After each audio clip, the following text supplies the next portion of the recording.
بسم اللہ الرحمن الرحیم۔ السلام علیکم تابع نامہ چینل میں خوش آمدید۔ خواب میں دوزخ دیکھنا۔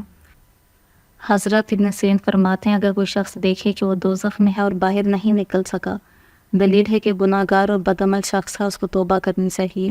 اور اگر دوزخ کو دیکھے اور اس سے کوئی تکلیف نہیں پہنچتی تو دلیل ہے کہ رنج و غم میں گرفتار ہوگا اور آخرکار سلامتی پائے گا۔ اور اگر دیکھے کہ دوزخ میں مقیم ہے اور نہیں جانتا کہ کب اس میں گیا ہے، دلیل ہے کہ ہمیشہ دنیا میں روزی کے در پہ لگا رہے گا۔ اور اگر دیکھتا ہے کہ اہل دوزخ کا کھانا پینا کھاتا ہے اور آگ میں جل رہا ہے، دلیل ہے کہ دنیا میں برا عمل کرے گا اور آخرت میں اس کو وبال پہنچے گا۔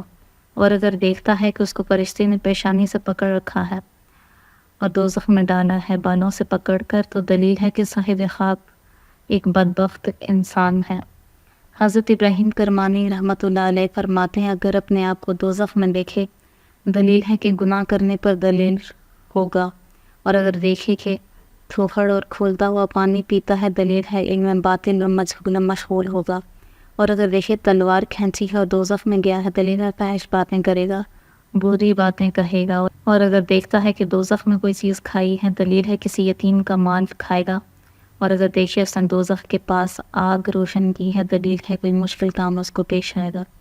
حضرت جابر مغربی رحمۃ اللہ علیہ فرماتے ہیں اگر خواب میں دیکھے کہ اس کو دوزخ میں کھینچ کر لے گئے ہیں، دلیل ہے کہ آخرکار کافر ہوگا۔ اور اگر دیکھے کہ دوزخ میں گیا ہے اور باہر آیا ہے، دلیل ہے کہ جو گناہ اس نے کیا ہے اس سے توبہ کرے گا۔ اور اگر دیکھے کہ دوزخ میں لے گئے ہیں اور وہ فریاد تک نہیں کر سکا، یہ اس کے کفر کی دلیل ہے۔ فرمان حق تعالیٰ ہے، حکم ہوگا کہ اس میں دفع ہو جاؤ اور بولو مت۔ اور اگر دیکھے کہ اس نے دوزخ کی آواز سنی ہے، دلیل ہے کہ بادشاہ کی ہیبت اور سیاست اس کو پہنچے گی۔ اور اگر دیکھے کہ اس نے دوزخ کے پاس اقرار لیا ہے، دلیل ہے دنیا اس پر تنگ ہو جائے گی۔ حضرت جعفر صادق علیہ السلام فرماتے ہیں خواب میں دوزخ کا دیکھنا 6 وجہ پر ہے: حق تعالیٰ کا غضب، گناہ میں مبتلا ہونا، بادشاہ کا ظلم کرنا، دنیا کی تنگی، رنج و مصیبت، اور اس شخص کا اللہ کی رحمت سے دور ہونا اور دوزخی ہونا۔